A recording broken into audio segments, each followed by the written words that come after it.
Good morning, traders and investors. My name is Roger Scott, and I'm the senior strategist for 𝗧𝗴𝗀𝗀. Today is Friday. It's Friday, the 14th of May, and it is the last day of the second trading week of May. It's about 8 a.m. We're going to be getting some Fed data, some hot Fed data. Let me go over the data that came out. So jobless claims yesterday, the number was excellent. Again, we were below 500,000. Couldn't be better. Now, PPI, inflation, inflation, inflation. That's all I'm going to say. Both the CPI and the PPI, the Consumer's Price Index and the Producer's Price Index, are in fact giving us indication that there is inflation on the table. Now, today we've got some really important data. We've got retail sale, consumer sentiment. That's going to reflect on the status of how fast consumer discretionary is growing, how fast people are spending. Retail sales and consumer sentiment make up 2/3. I'm going to say it again. Retail sales, consumer sentiment, they make up 2/3 of the economy. So it's really, really, really important to kind of know where we stand, because it's going to give us a good understanding or reflection of the GDP. Then we have industrial production, which will also reflect on the sentiment of inflation, which is the key, and import and export. But in my opinion, the most important and powerful reports are going to be the retail sale and consumer sentiment, because those both reflect on the GDP. As far as the overall market, we're stronger right now. We're coming back. It looks like we're rallying right now. But, there's always a but when it comes to me, right? So I want to show you guys something. Across the board, the Dow's strong, the Nasdaq is strong, the S&P's up. But if you look at the Nasdaq, warning, warning, warning.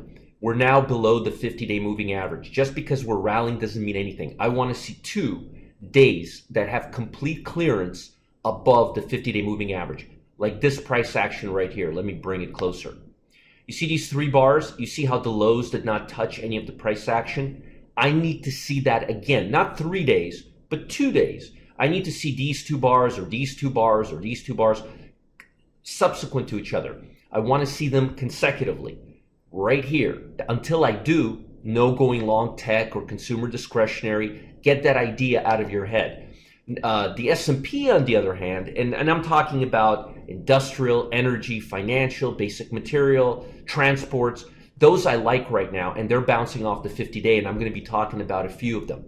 Now, the bond market looks like it's coming back to its base, which is going to put interest rates near 1.80 for the long bond. They were, I think, 1.79 here, and I think they're 1.73 or so. We'll get into the fundamentals. But remember, the lower bonds go, the higher interest rates go. I don't think we're going to break this level. We may go just a little bit higher, but I don't think we're going to break this level before going. In other words, I think we're going to be choppy for a while. I think bonds are going to be choppy for the next, maybe make a little lower low, but bottom line is, I don't think we're going to see a waterfall like we saw between January, end of January, and middle of March. I don't think we're going to see that. We may see this towards the end of the summer, early fall, towards the last quarter of the year.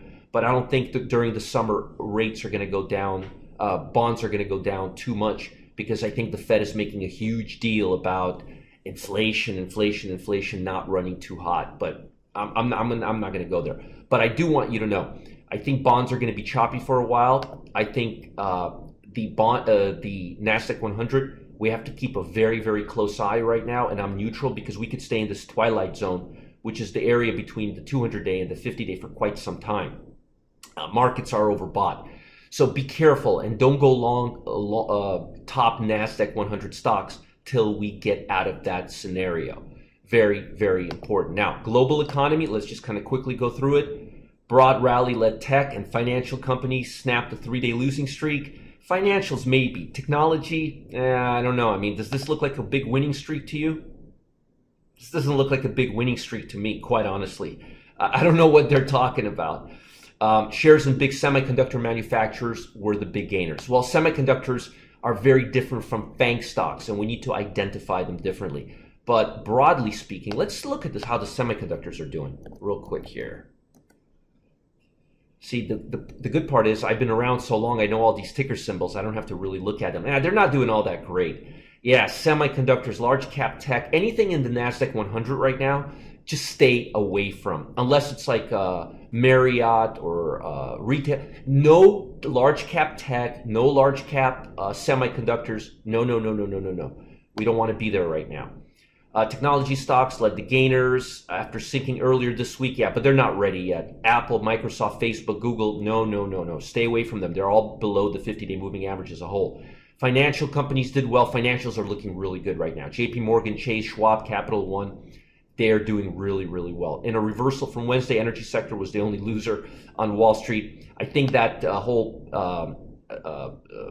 gas panic is behind us. People are now filling up their cars here. Investors have been questioning whether rising inflation will be something transitory. Really? Have you guys seen the numbers? We're having the fastest gaining commodity prices in 13 years.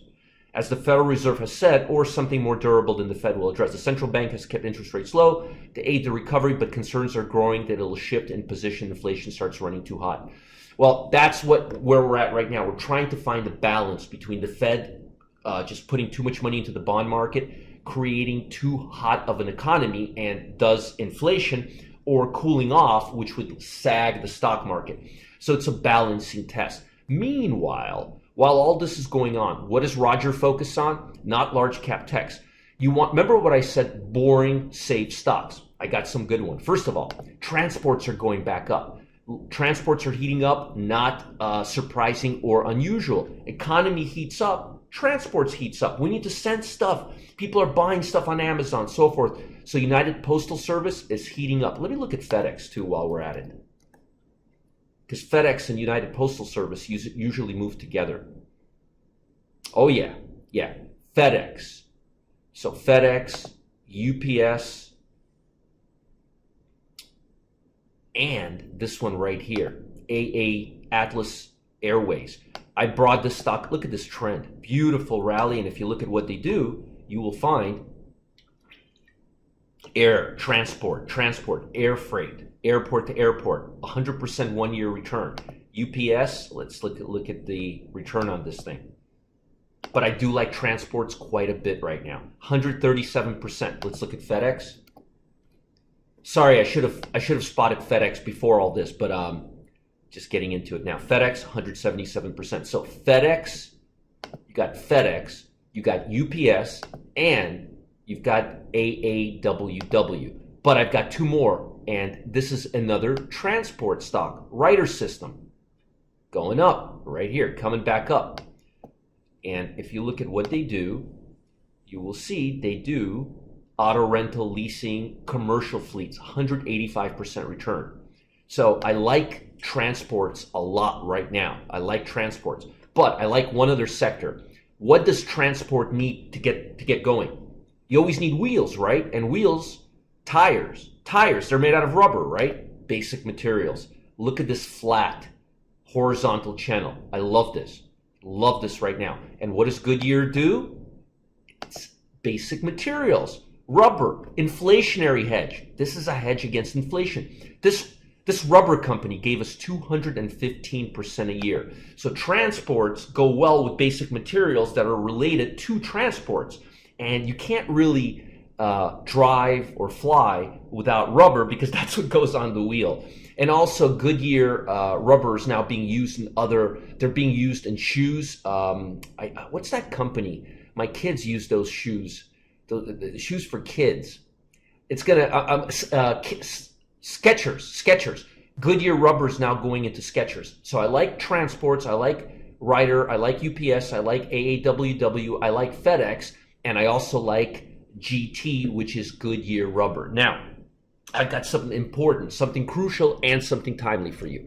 And I want to make sure you don't miss out. Now, Wall Street legend Chuck Hughes is about to share the secret. The real secret behind his triple threat strategy. He grew a $5,900 account into over $212,000 in just 2 years.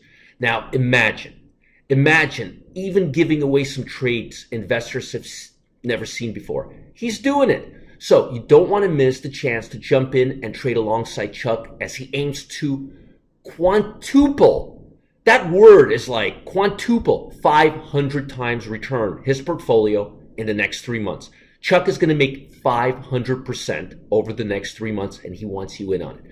Follow the link below to learn more about what Chuck's triple threat is and see why so many traders want to access it now. And folks, as always, make sure to like this video if you're watching on YouTube. Subscribe to this channel. Be the first to stay ahead of the market by subscribing to these, by being notified when we post new videos. And have an amazing weekend. Do not miss Chuck's challenge. 500% return in 3 months. I want you all in on it. And don't forget these 4 transport and 1 basic material stocks, and have a great weekend. Don't miss out on Chuck. This triple threat is the coolest thing ever. Wait till you see the double paydays. Man, they're so cool. Bye, guys.